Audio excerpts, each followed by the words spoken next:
Allahu Akbar, Allahu Akbar, la ilaha illa Allah, huwa Allahu Akbar, Allahu Akbar, walillahil hamd. وقال صلى الله عليه وسلم من صام رمضان إيمانا واحتسابا غفر له ما تقدم من ذنبه صدق رسول الله فيما قال وكبروا الله تكبيرا الله أكبر، الله أكبر، لا إله إلا الله، هو الله أكبر، الله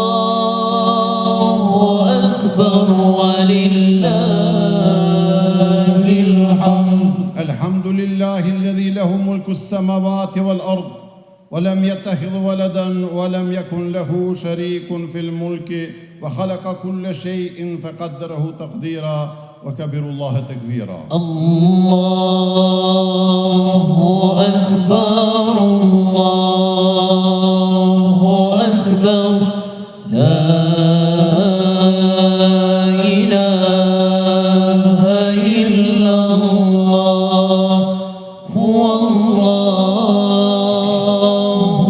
أكبر، الله أكبر، ولله الحمد. Të nderuar e të respektuar besimtar, vëllezër e motra. Sot është dita e Fitr Bajramit, dita e gëzimit, falënderimit dhe shpërblimit për ata që e përjetuan Ramazanin me besim dhe përkushtim. Është dita kur mëshira e Allahut shfaqet dhe zemrat mbushen me dritë e qetësi. Ramazani nuk ishte një muaj që kaloi, po një shkollë që na mësoi durimin, vetëmbajtjen dhe na mundësoi afrimin te Zoti. Në të mësuam të kontrollojmë veten, të shtojmë adhurimin dhe të pastrojmë zemrat tona. Bajrami si fest nuk është fundi i ibadetit, por fillimi i qëndrueshmërisë. Qytetar të nderuar, morali është fryti më i bukur dhe më i vlefshëm i Ramazanit. Agjërimi nuk ishte vetëm për të ndaluar urinë dhe etjen, por për të pastruar zemrën dhe për të fisikruar shpirtin. Ai erdhi që ne të largohemi nga padrejtësia, nga fjalët e këqija, nga përgojimi e arroganca dhe të zbukurohemi me sinqeritet, butësi dhe drejtësi. Allahu e lartësoi të dërguarin e tij duke përshkruar me moral madhështor për të na treguar se kulmi i besimit është sjellja dhe edukata e mirë. Zoti thot, dhe me të vërtet ti je me virtyte të larta të moralit. Kurani pisnik është libër udhërrëfyes, besnik që duhet jetojë në zemrat dhe veprat tona. Nuk zbriti që të vendoset në rafte me respekt formal, por që të ngrihet në jetën tonë si dritë, si drejtim, si shpëtim. Andaj të dashur besimtar, dijeni mirë se nuk ka mburojje më të fortë për ne se Kurani, që na udhëzon në vazhdimsi drejt dashurisë për Zotin, për jetën, për njeriu e për vatanin. Të dashur prindër, mos i lini fëmijët në mshirën e kohës. Mos i dorëzoni edukimin e tyre ekraneve që nuk njohin moral as turp, as kufi. Mos lejoni që zemrat e tyre të mbeten lart dritës së Kur'anit. Afrojeni me xhamit që të njohin për ulësinë dhe devotshmërinë. Afrojeni me dijen që të dallojnë të vërtetën nga e kota, sepse një shoqëri e shëndosh ndërtohet me zemra të pastra, me moral të lartë, me edukat dhe me dashuri për fen dhe për atë dheu. të dashur vëllezër e motra.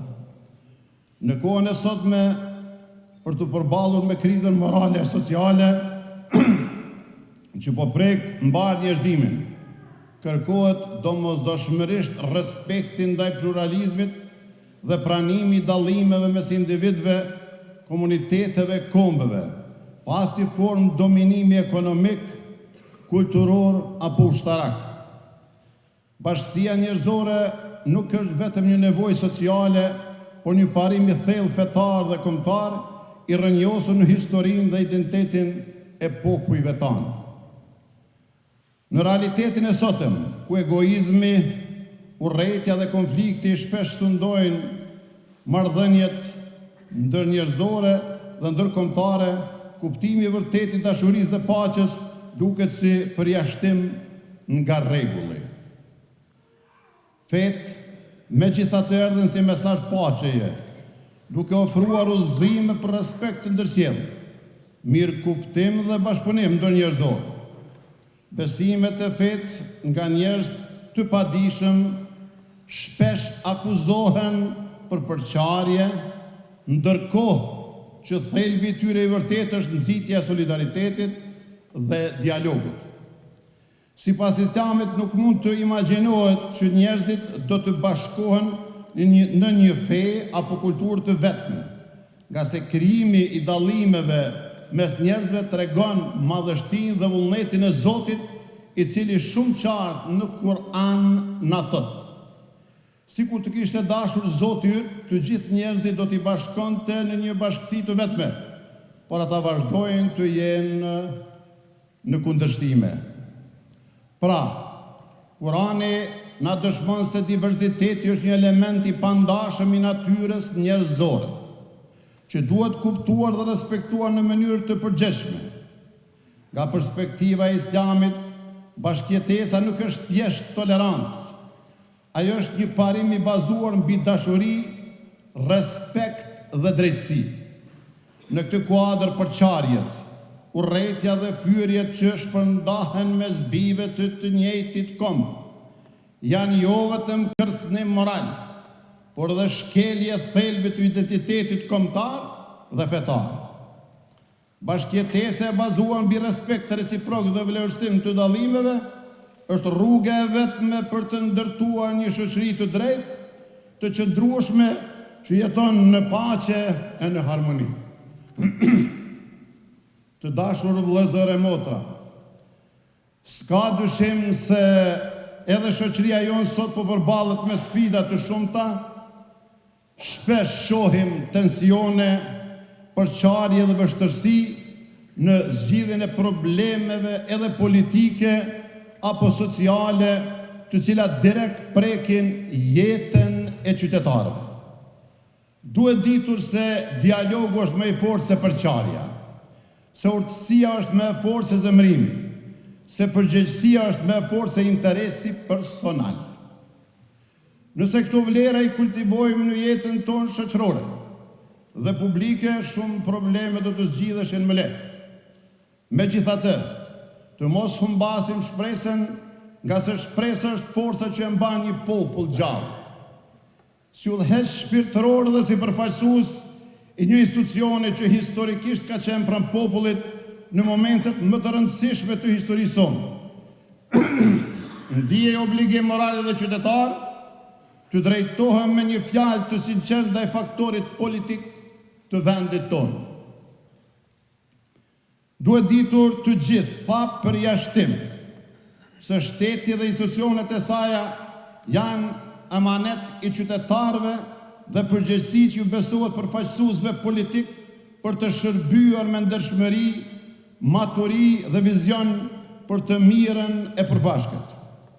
Prandaj, është e papranueshme që sot, në kohë paqe dhe në kushte të një sistemi demokratik, vendi ynë të ngesë për shkak të mungesës së vullnetit politik për kompromis, dialog, përgjegjësi dhe për pasojë zhvillimi i shoqërisë tonë të mbetet peng i krizave politike. Në momente të tilla kërkohet maturi e vedi e lartë shtetërore, kërkohet kulturë dialogu dhe mbi të gjitha kërkohet sakrificë për të vendosur interesin e vendit të kombit mbi çdo interes tjetër. Shoqëria jonë ka nevojë për më shumë urtësi në politikë, për më shumë kulturë dialogu dhe për më shumë ndjenjë përgjegjësie ndaj interesit publik. Historia do të gjykojë jo vetëm për vendimet që janë marrë, por edhe për momentet kur përgjegjësia është mangur. Lusim Zotin që të na bekojë me urtësi e drejtësi, që të jemi në nivel të përgjegjësisë që mbajmë për të ardhmen e vendit e kombit, qoftë si individ apo si shoqëri. Zoti i Madhërisëm na bë prej atyre që ndërtojnë familje të forta, rini të ndershme dhe një shoqëri me besim moral dhe dashuri për atë dheun.